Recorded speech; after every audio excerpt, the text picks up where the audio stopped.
Hello, good afternoon, everybody. Happy Friday. I'm going to get right to it. Today we have John Kirby in the room, who's going to, from National Security Council, who's going to be talking about a couple of products and announcements from our national security space. So Kirby, the room is yours, and then I'll come back and take questions. Thanks, everybody. See you in a second. Good afternoon, everybody.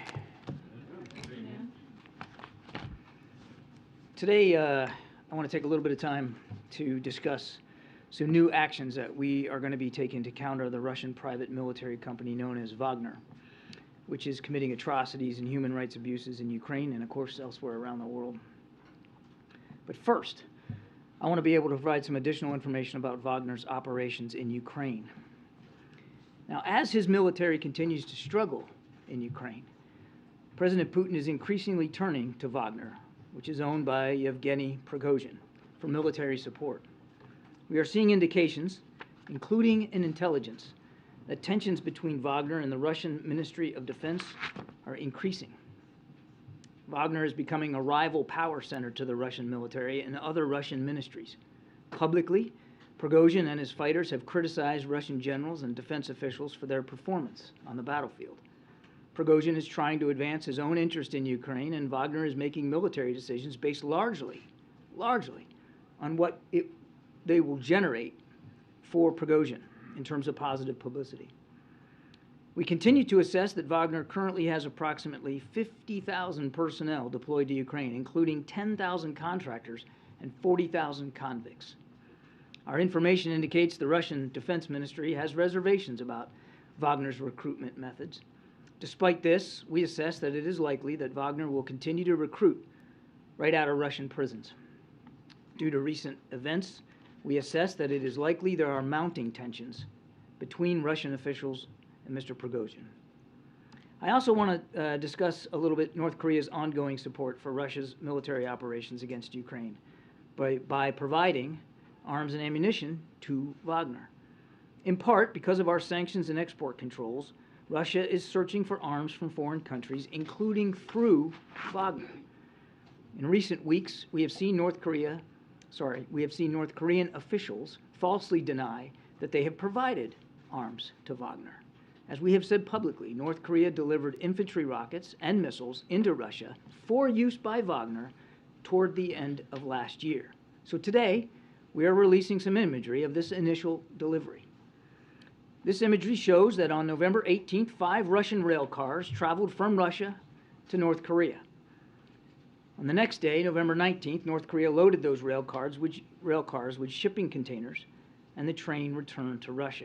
Now, while we assess that the amount of material delivered to Wagner has not changed battlefield dynamics in Ukraine, we do expect that it will continue to receive North Korean weapon systems. We obviously condemn North Korea's actions, and we urge North Korea to cease these deliveries to Wagner immediately. And we are going further by taking action against Wagner itself. Last month, the Department of Commerce designated Wagner as a military end user, which means we expanded the entity listing of Wagner to ensure that it cannot access equipment anywhere in the world based on U.S. technology or production equipment. Today, we are announcing additional actions that we are taking to help Ukraine defend itself against Russian and Wagner forces. First, the Department of Treasury will be designating Wagner as a significant transnational criminal organization under Executive Order 13581 as amended. In coordination with this designation, we will also impose additional sanctions next week against Wagner and its support network across multiple continents. These actions recognize the transcontinental threat that Wagner poses, including through its ongoing pattern of serious criminal activity. With these actions, and there will be more to come, our message to any company that is considering providing support to Wagner is simply this. Wagner is a criminal organization that is committing widespread atrocities and human rights abuses, and we will work relentlessly to identify, disrupt, expose, and target those who are assisting Wagner. Second, as we have stated previously, the arms transfers from the DPRK are in direct violation of United Nations Security Council resolutions. So today, we shared information on these violations with the Security Council's DPRK Sanctions Committee panel of experts. we will continue to raise these violations at the Security Council alongside our allies and partners. And third, of course, and I think you saw Secretary Austin and Chairman Milley and Ramstein today at the 8th iteration of the Ukraine Defense Contact Group, we are continuing to provide Ukraine with the weapons and equipment that it needs to defend itself. So, and you saw today the significant new package of security assistance, which included more than 500 armored vehicles, including Bradleys, Stryker combat vehicles, mine-resistant ambush-protected vehicles, otherwise known as MRAPs, and of Humvees, all in addition to the armored vehicles that we have already announced. Now, this package also contains critical additional air defense capabilities, including both more air defense systems and more surface-to-air missiles, as well as more ammunition for the artillery systems and the HIMARS, the advanced rocket systems, that the U.S. has already previously provided to Ukraine. Look, we've been clear, and the President has been consistent. We're going to continue to support Ukraine for as long as it takes to defend itself, to defend its sovereignty, and to defend its territorial integrity. You saw those actions today, and everything we're doing as well with respect to North Korea and Wagner also reinforces those efforts. Thank you. Okay, let's take a couple of questions. Thank you.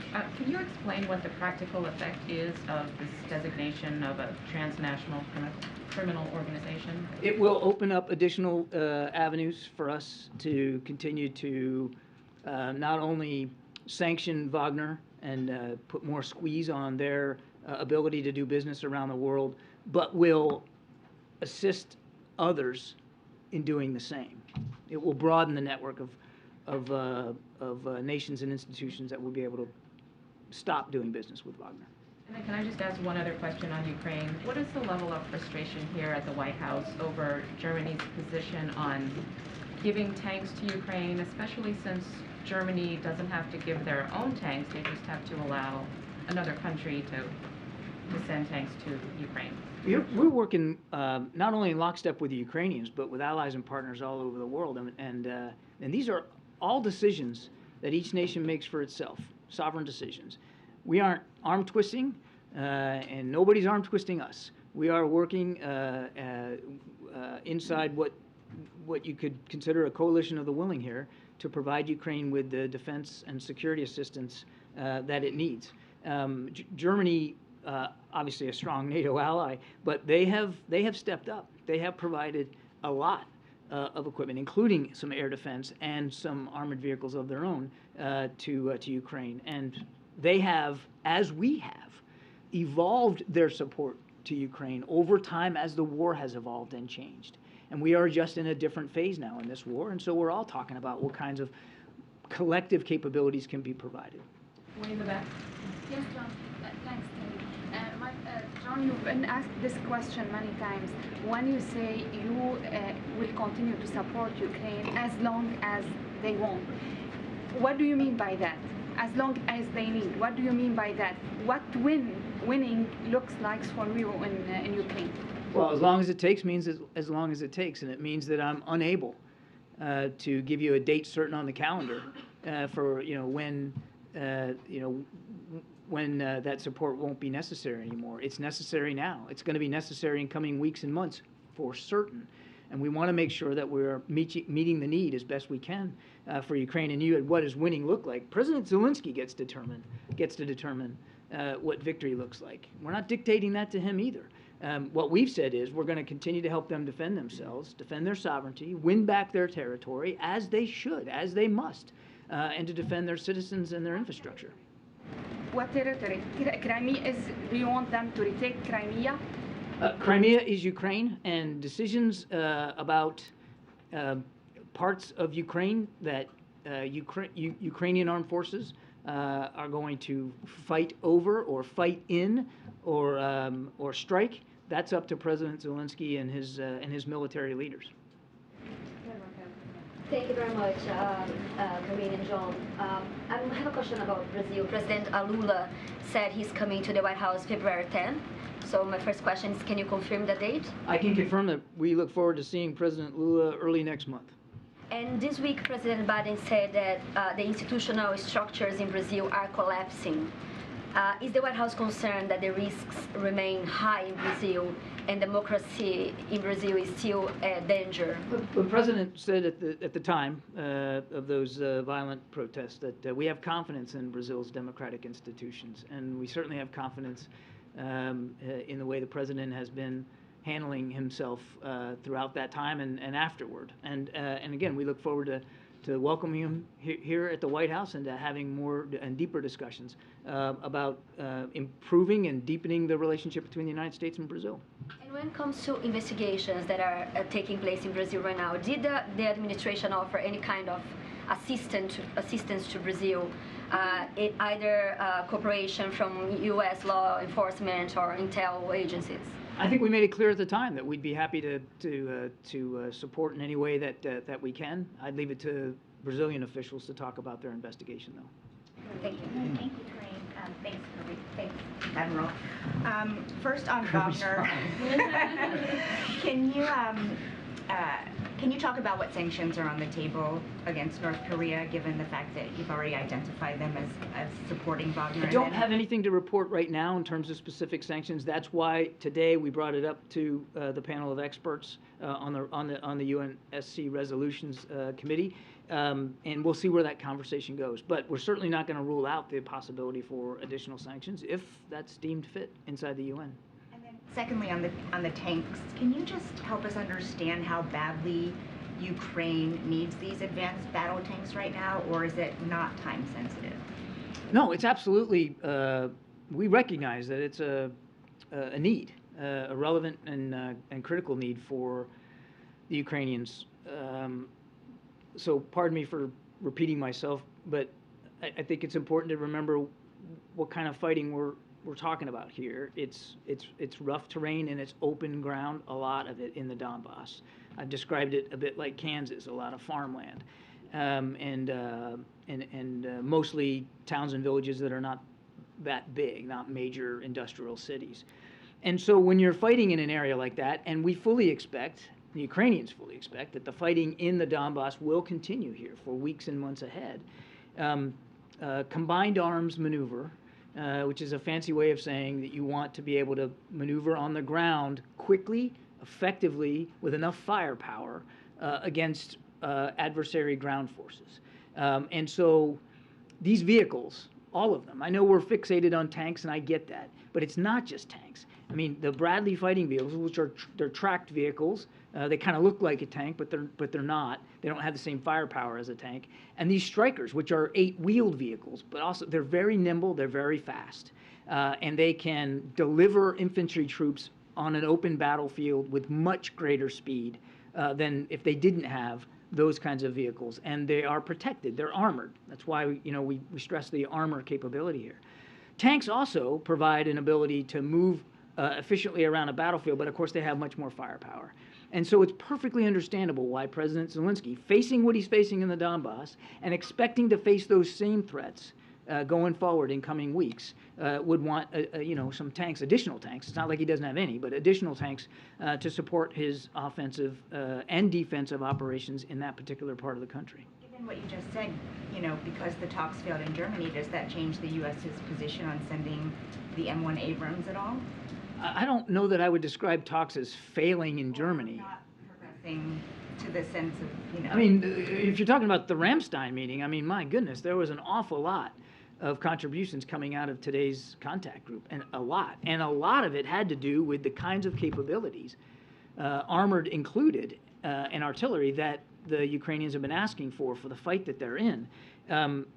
Look, when it comes to the Abrams tank, we've said we're going to continue to talk to the Ukrainians about their needs, and we're going to continue to meet them as best we can, and we'll do that. I don't have any decisions with respect to additional capabilities or systems like the Abrams to talk to today, but we're in constant communication with the Ukrainians about that. The Abrams is a powerful system. There's no doubt about it. It's also very expensive to operate, very expensive to fuel, very expensive to maintain, and it requires a lot of training. So there's a lot that goes into that when we are talking about what we're going to do to support Ukraine. Thank you.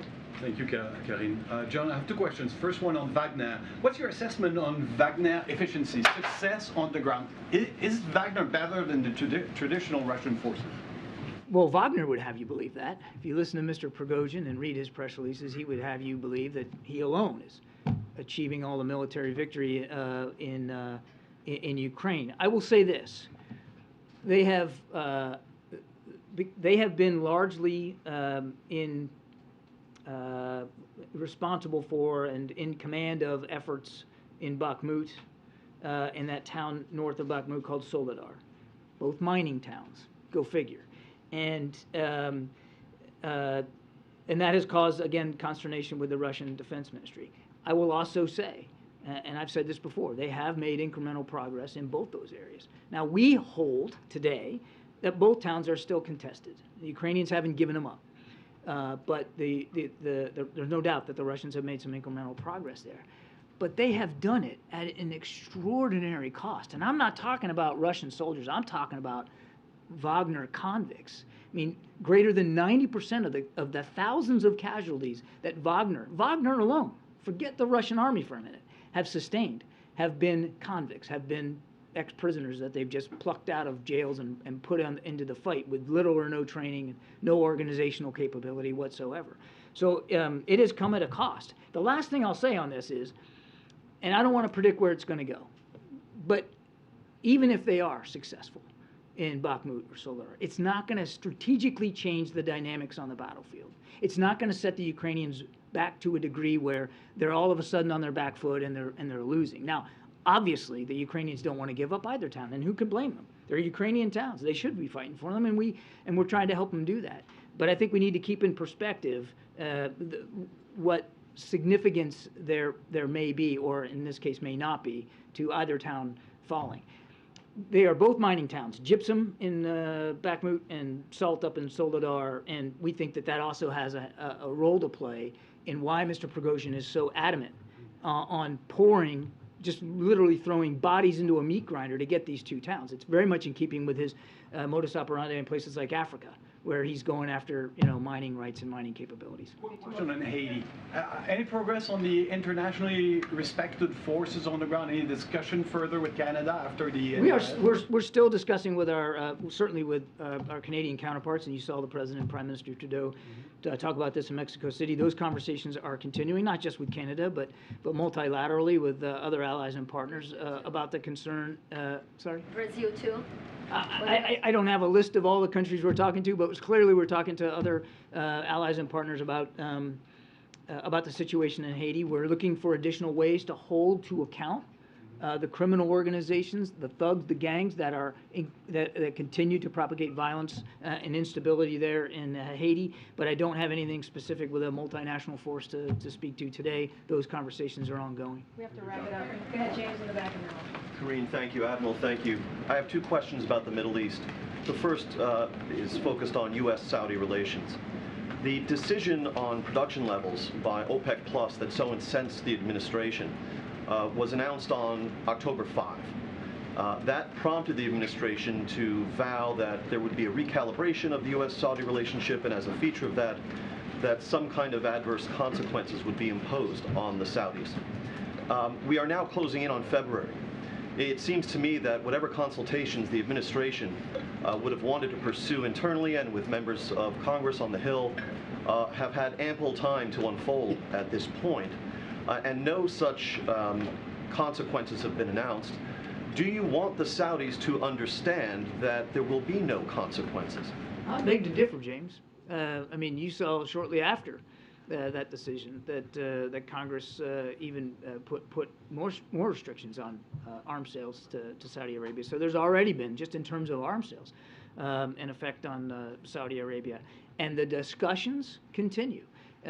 We didn't say we were going to do some sort of homework assignment and get back to you in 2 weeks. We said we were going to continue to look at this relationship to make sure that it's best serving the American people and our national security interests, and the President's going to keep doing that. That said, and I've said this many times before, Saudi Arabia is a strategic partner. It's an important relationship for both our countries, and so we have to be mindful of the shared interest and common security challenges that we both face. On Iran, can you attest that since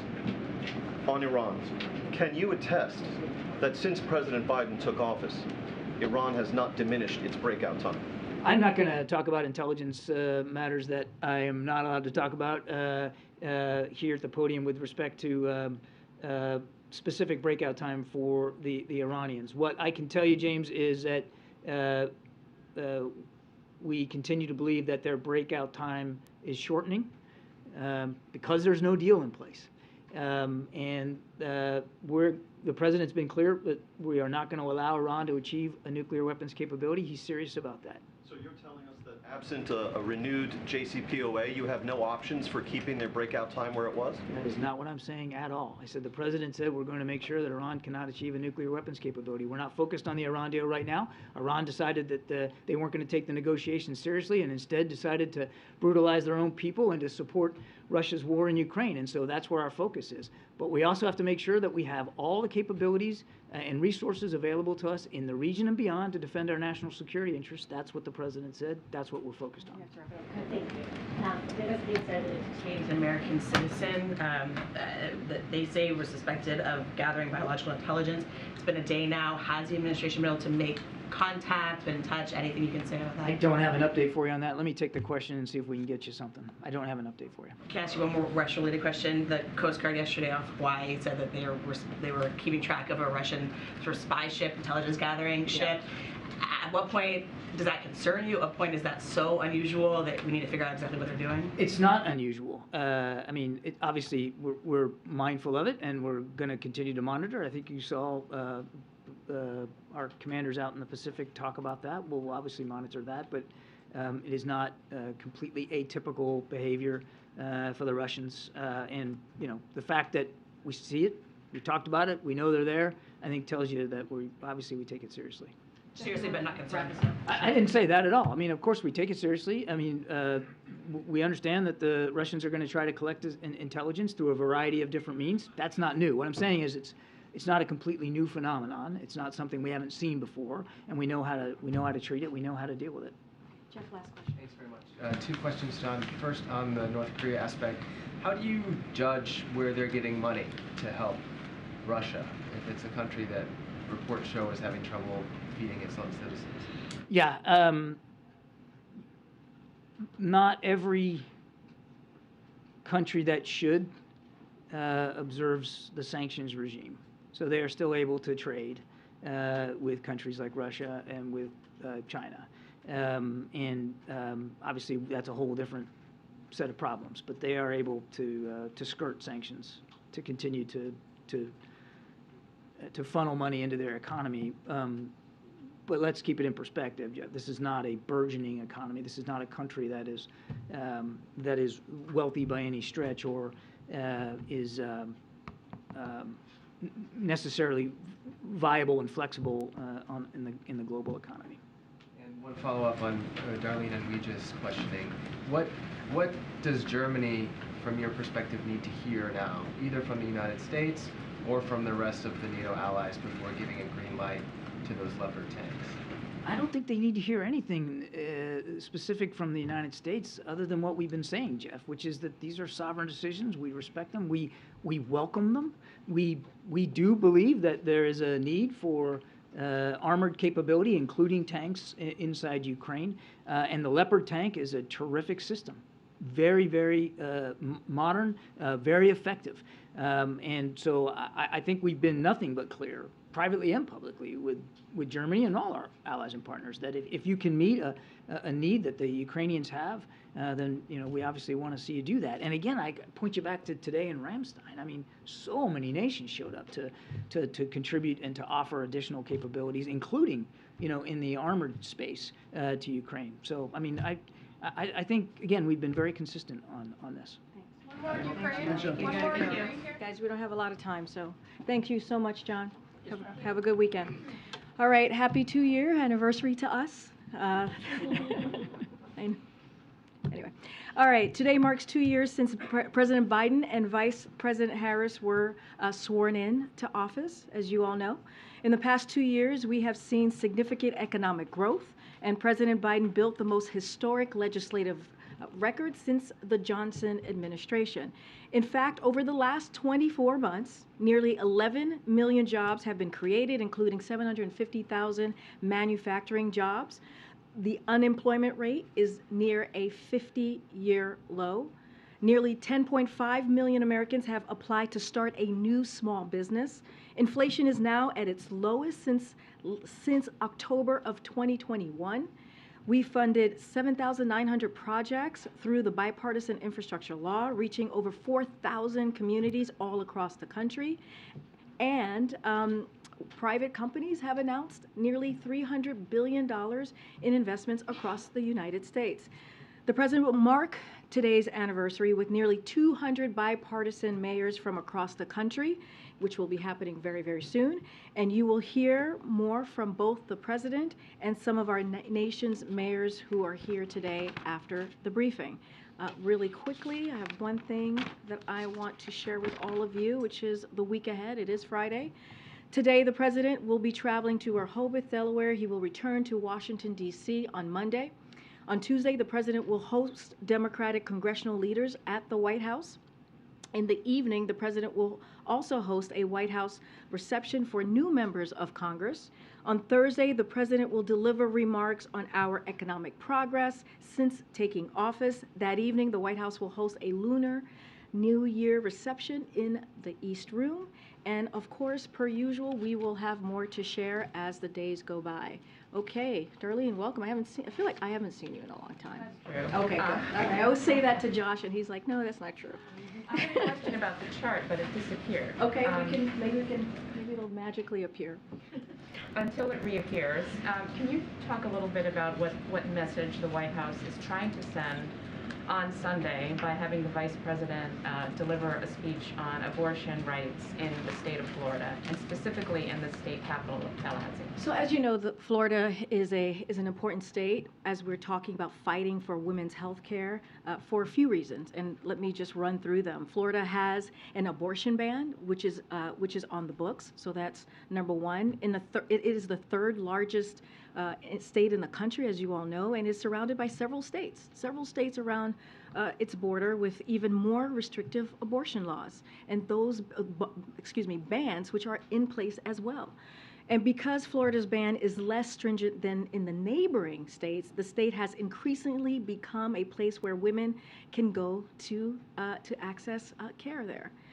Yet right now the state is considering an even more extreme ban on the books, which would be devastating not just for Florida women, but if you think about, again, the southern region, if you think about the states that Florida borders. And so it is important in this moment that we are currently in. And also, it was the first state that the Vice President visited after the devastating situation that we received just a couple months ago. And so again, this is something that after the Dobbs decision, so she felt it would be a good state for the 50th anniversary, which would have been the 50th anniversary of Roe v. Wade.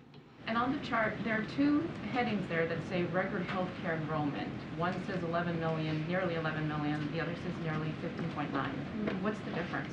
That's a good question. I would have to ask our team. I'm going to be very, very honest with you on that. Let me get back to the team, and then we'll be able to decipher the difference. Really quick question. The president going to his home in Rehoboth Beach today, does that have anything to do with classified documents being found at Wilmington and none being found at Rehoboth? So as it relates to classified documents, information, which the president takes very, very seriously, and you heard him speak to it when he was asked by your colleagues yesterday when he was traveling in California, I would refer you to the White House Counsel Office for any statement coming from here or anything new developments coming from here, but as it relates specifically to the investigation, I would refer you to Department of Justice. So I'm not going to comment on that piece at all from here. I'm just going to continue to be prudent and consistent and respect the Department of Justice process. As it relates to his travel, as you know, he often travels to Delaware on the weekends. I just don't have anything else to share. But anything related to the legal process, I would refer you to the White House Counsel Office. I'm going to try and go around here. Joey, I haven't gone. Yeah, thank you. What was the White House's reaction to Governor Ron DeSantis' education department blocking the teaching of AP African American Studies, saying it violates Florida's new state law and, quote, significantly lacks educational value? Does The White House have concerns about this action by the DeSantis administration? So first, I want to be very clear, the administration does not dictate any curriculum for local schools. That is not something that we do here, but there is something that we do want to comment. It is incomprehensible that to see that this is what this ban, or this block, to be more specific, that DeSantis has put forward. If you think about the study of Black Americans, that is what he wants to block. And again, these types of actions aren't new. They are not new from what we're seeing, especially from Florida, sadly. Florida currently bans teachers from talking about who they are and who they love, as we've talked about many times here in this briefing room. They have banned more books in schools and libraries than almost every other state in the country. And let's not forget, they didn't block, be more clear, I want to make sure I'm using the right word here, they didn't block AP European history, they didn't block our music history, they didn't block our art history, but the state chooses to block a course that is meant for high-achieving high school students to learn about their history of arts and culture. And it is, it is incomprehensible again. And I will just leave it there. Leave it there to make your own determination of why this occurred and why this happened. Again, it is not our place to direct or to be involved in any local school curriculum, but this is concerning. Thanks, Corinne. You mentioned lawmakers will be back in town next week. There's a new-ish Speaker of the House. Does the President have any desire to have him to the White House to meet face-to-face?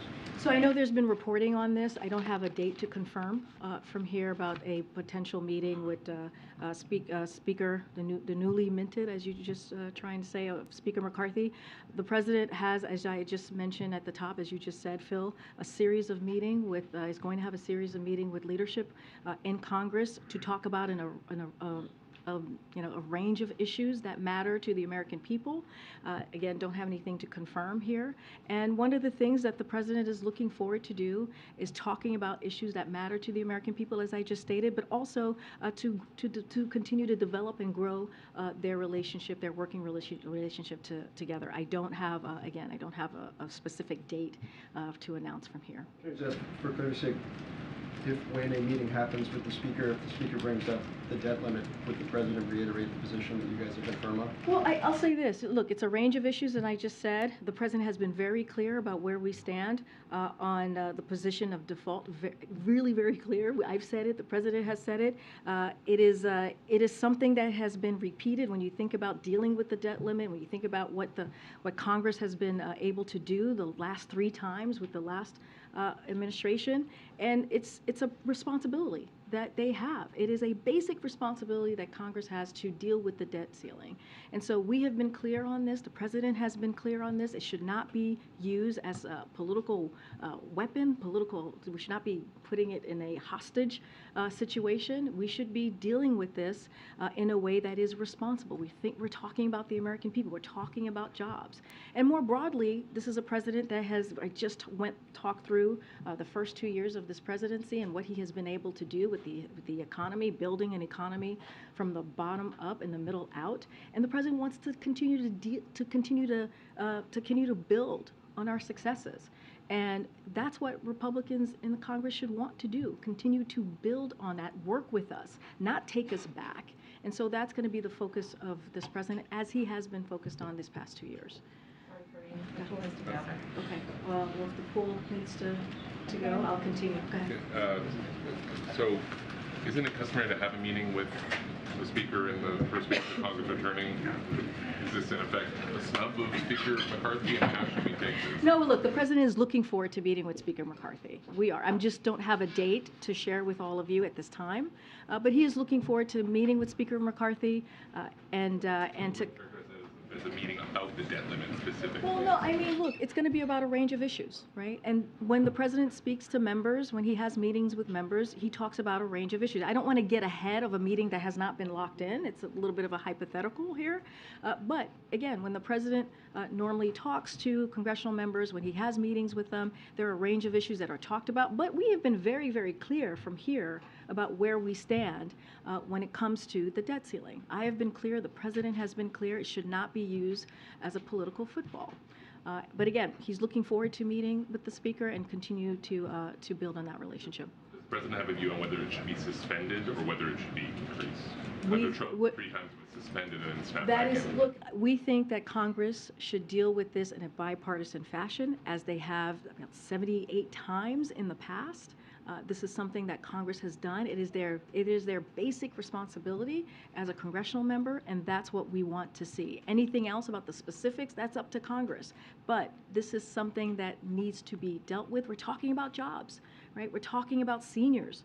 You know, we're talking about veterans. Right? We're talking about real-life potential issues that could affect Americans across the country. So it should not be used in a way to hold the debt ceiling in hostage, right? Because they want to cut Social Security, right? Because Republicans, MAGA Republicans in the House want to cut Social Security, or they want to cut Medicare. That should not be where we are right now. We should not be moving forward in conversations about the debt ceiling in that way. They should be dealing with it. Okay. What does the president mean when he said no regrets? Because he's also said he takes very seriously the handling of classified documents. So I'm unclear what he means about no regrets. So I'm not going to comment further from what the president has said yesterday. I think he laid out his thoughts. He was asked about it. He laid out his thoughts of whatever question he was asked. I'm not going to get into specifics, or I'm not going to go beyond what the president has said. But I will reiterate from here and basically what he said to all of you many times at this point, that he does indeed take classified information, and seriously, he does indeed take classified documents seriously. I'm just not going to go beyond that. I would refer you to the White House counsel's office for any specifics on the president's comments, or how the process is moving forward. Can you just shed light on was he referring to sort of the rollout of the information, or about the timeline, or I'm just unclear about what he's not regretting. And Kelly O, I totally understand the question. I totally understand why you may want clarity here, but I'm going to be prudent. I'm going to be consistent here. I'm not going to comment on the ongoing process, the legal process from here. I will just let the president's words stand for itself. I'm going to go around here. Go ahead. Thanks. Quickly, do you have any update on the president getting a physical? He hasn't had one in a year. I don't know if he intends to get one. Yeah, I've spoken to this a couple of times. He will have one by the time the end of this month is out. And so we will do the same that we did the last time. And back in 2021, where we provide with full transparency his medical physical. And so, again, we're going to do the same thing. We're going to be transparent. We will share the information. We will have more to share about that before the month is over. And then I also wanted to ask, without speaking about the investigation or the special counsel specifically, if you could walk us through a little bit of what the process in general is supposed to be when classified documents are improperly found, and if the White House has any role in those circumstances, if they refer anything to the Office of Director of National Intelligence, or sort of what that process should be. Again, sort of not necessarily referencing the current situation, but just in general. I hear the question. It's been asked to me many different ways, many different times. I'm trying yet another. And I appreciate the effort. Again, I am going to refer you on the particulars of the process and how it goes down and how it works. I'm going to refer you to the White House counsel office, my colleagues there. They will be happy to engage with you and listen to your question and answer it the best that they can. I am just not going to be speaking it from here, and my colleagues who have already been engaging with many of your colleagues and probably you over the last 2 weeks. I'll let them take care of that. Okay. Yeah, thanks, Corinne.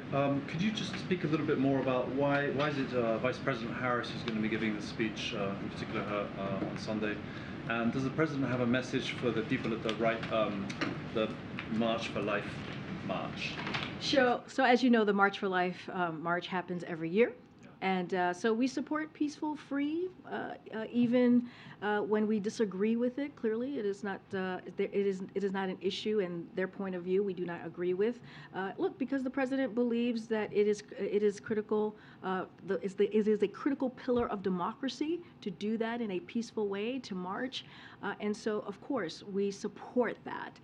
But that said, we want to make sure that we continue to underscore the ongoing attacks on women's rights to make their own health care decision. This is something that the Biden-Harris administration has taken very seriously. This is something that you have heard us take action, executive action on, and this is an issue that we're going to continue to ask Congress to make sure that they take actions on this as well as we go into the next couple of days into what would have been the 50th anniversary of Roe v. Wade.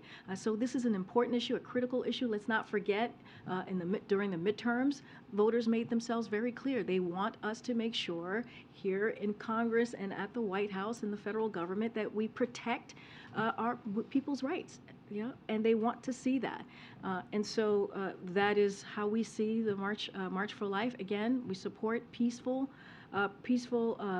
speech, free of speech, peaceful march, even though we don't agree with their particular policy or issue. The Vice President, why is she doing the speech? Give me 1 second. If anybody wants to go and cover the president, you're free to do so. You do not feel, if you're confirmed. That's right. No. Yeah, I know if folks have been registered and confirmed to go, please feel free. I'm sorry, go ahead. Yeah, just quickly, the Vice President, she's giving the speech. Yeah, so look, you've seen the Vice President be a leader on this issue over the last several months since the Dobbs decision came down this past summer. It is not unusual. I had just mentioned that after Florida was the first state that she visited after the Dobbs decision, and so she's going back. And the importance of Florida, right? The importance of where it is located and the border states around it, and why we think it's important, and she thinks clearly is important to go make that speech in Tallahassee on Sunday.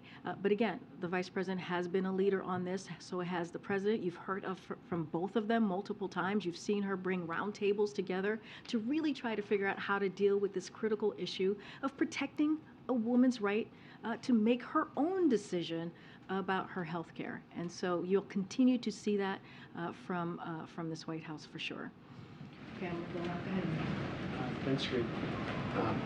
Yesterday, the former president, President Trump, called for the jailing of a pair of reporters from Politico who published that lead Supreme Court opinion last year, as well as the editor who supervised them and the publisher of Politico. And I know there was a White House statement that went out earlier today, but I was hoping you could weigh in a little further on how the president feels about that sort of talk and his commitment to press freedom. I can tell you that the president believes the freedom of press is part of the bedrock of our American democracy. That is something that he truly believes, and that we should continue to fight for. And calling for egregious abuses of power in order to suppress the constitutional rights of reporters is an insult. It is a complete insult to the rule of law and undermines fundamental American values and traditions. So instead, it's the responsibility of all leaders to protect First Amendment rights, and that's what the president believes, and that's what he's going to continue to do to make sure that we protect those rights.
they don't have court dates for another 2 years?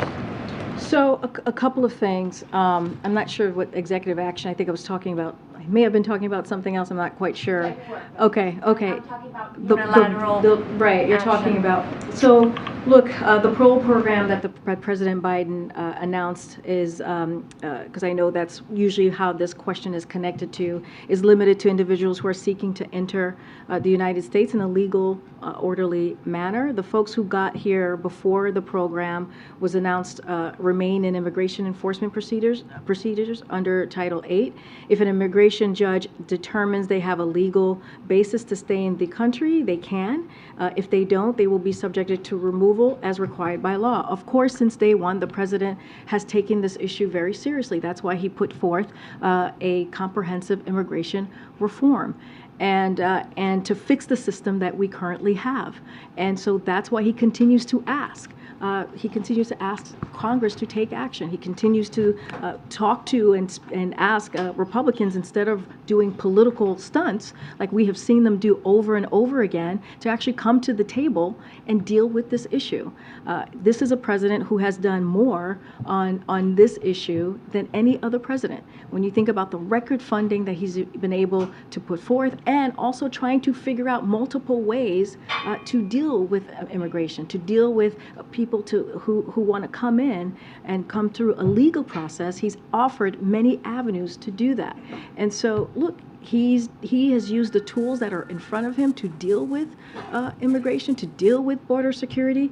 But again, he needs Congress, especially Republicans in Congress, to stop doing political stunts and to come to the table and actually deal with an issue that matters to the American people in a real concrete way, not in a way that we're doing political stunts and putting people's lives at risk. Go ahead, Mayor. Thanks, Bridget. On the topic of executive authority, the president's proclamation today, marking what would have been the anniversary of Roe v. Wade, said that he would continue to use executive authority to protect women's rights. What other actions are on the table? And if there are other possible actions on the table, why hasn't he taken them yet? So look, we're going to take a look of the tools that the president has in front of him to see if there's any other executive actions clearly that he can take. But he took some. Right after the Dobbs decision came down, he took a couple of executive actions, and he took them right away in consultation with organizations who really are fighting every day for women's rights. But again, the way that we are going to really deal with what we're seeing currently with Roe v. Wade and making sure that it becomes law is for Congress to act. And that's what you're going to continue to hear from this president. That's what you're going to continue to hear from the vice president. And he's going to certainly, and she will too, use their platform to make that very clear to the American people. You guys feel like you've exhausted your options? I'll just say this. I mean, the proclamation pretty much laid it out very clearly. We're going to see what else we can do. But again, it's going to take congressional action to truly deal with this issue. Okay. Does the president have any concern about the number of job cuts that are happening in the tech sector? Alphabet announced, it's Google's parent company, obviously announced 12,000 job cuts today, follows Microsoft earlier this week, following several thousand from last year as well. Is this something the president is concerned about? So, of course, we watch very closely when we hear these types of reports of Americans losing jobs. That is something that the president is certainly aware of and watching, and clearly his team. But, there are data that shows, and I mentioned this the other day, that companies are still continuing to grow. That is important, and they're investing in the United States. So those data points exist. We're seeing that. Layoffs remain record low. According to job opening data, the U.S. economy continues to grow. Initial unemployment claims are historically low, and the unemployment rate is a 50-year low. So leading analysts have publicly stated that they do not believe the recent layoffs in the tech industry are indicative of trends in the broader economy. But of course, when we hear that Americans are losing jobs, we certainly watch that very closely. One clarification, if I can, on the president's answer yesterday to the documents. He said in that answer that he is doing everything that attorneys are asking him to do, so it was protocol and everything. Was his answer vetted through counsel or anything like that? Can you tell us that? I mean, it's the same thing that he has said before, which is he and his team are cooperating fully. That's the same. That's the same answer he has given many times, and so has his White House counsel's office. Is that his and his team talking about it in the way that he did? That's nothing new. He has said that before. But again, I'm not going to parse the words of the president. It is, you heard him say what he gave his remarks and make his statement. I'm just not going to dive into that. And then on the meeting on Tuesday with Democratic members, can you sort of characterize what that meeting is? Is it sort of a temperature taking as agendas and priorities are set for the upcoming State of the Union speech? Well, look, I mean, it is part of the new Congress, right? New leadership with the new Congress is an opportunity, clearly ahead of the State of the Union, to connect and continue to grow the relationships that he has with leadership. And they're going to talk about a range of issues. It is not uncommon. I think somebody just pointed that to me. I think it was Josh who said, you know, how common it is for the president to meet with leadership at this time. So again, we're doing what the president believes is important as he tries to deliver for the American people, to try and do that bipartisanship that he talked about right after the midterms, because that we understand that's what the American people want to see, and so that's what you're going to see next week with the president. Go ahead, Steve. Thanks. Back on what you said in your answer to Josh about the debt ceiling and the question of entitlements. The Nonpartisan Committee for a Responsible Federal Budget said in the fall that what the president was arguing in the lead up to the midterms was that Republicans would cut Social Security, cut Medicare, but the president was not offering his own specific plan for how to ensure the stability of those programs. There were a few sentences on the campaign website 3 years ago. Does the president have a plan to ensure that Social Security and Medicare will remain solvent in the future? This is now the halfway point of this administration. The president's plan is that he's going to protect Social Security, he's going to protect Medicare, and what he is saying very clearly here, and we have said this, you heard us, as you mentioned, you heard us say it during the fall, is that we're going to continue to call out Republicans who are threatening. They are threatening to force cuts on Social Security, on Medicare, and critical programs that benefits everyday Americans because they want to play this political gamesmanship. And that is something that we're going to call out. As it relates to the debt ceiling, this is something that should be done in a bipartisan way. That's what the president believes. That's what he has been saying very clearly. We should not put on the chopping blocks the very programs that matter to American people. Let's not forget, they've already paid in to those programs. Social Security, Medicare, Medicaid. This is something that Americans have paid into, and Republicans want to cut that. So I guess my question, though, is, you know, what they say is that Medicare in 3 to 5 years will not be able to meet all of its obligations. Social Security, 12 years, will not be able to meet all of its obligations. The president's been president for 2 years. He hopes to be president for 6 more years. When is he going to lay out a specific plan? Will we hear it at the State of the Union? Will it come in 2023? What we're saying is, and I just said this, these are programs that the American people pay into. These are programs that are veterans, that are seniors, right? Americans across the country really value and need. And when you have these MAGA Republicans in the House who are saying they're going to hold the debt ceiling unless those things are cut, that is a problem. That is not how this works. I mentioned 78 times that the debt ceiling has been dealt with. 3 times in the last administration. So we should not be doing this with conditions. It should be done without conditions, and we should not be negotiating around it. And let me just give you a couple of validators, because I think it's important. This came from Leader McConnell, who said America must never default on its debt. It's never has and never will. Neil Bradley, who I think I talked about a little bit, from Chamber of Commerce a couple days ago, you're talking about wiping out the very underpinnings of the U.S. economy. I mean, that is what they're trying to do. They're trying to hold programs that are critical and important, again, to our veterans, to our seniors, because they're trying to play political games. And that is the thing that the president's going to continue to call out against. Okay, Alicia. Thanks, Trace. Oh, he is? I'm so sorry, guys. The president's about to speak. I can't step on the president. Thank you, everybody. Have a great weekend. Are you still fit for this job? With your performance last week, are you still fit for the job of president? Happy Friday. Happy Friday, guys. So we can't go and see the screen? No.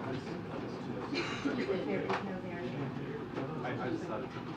Yeah.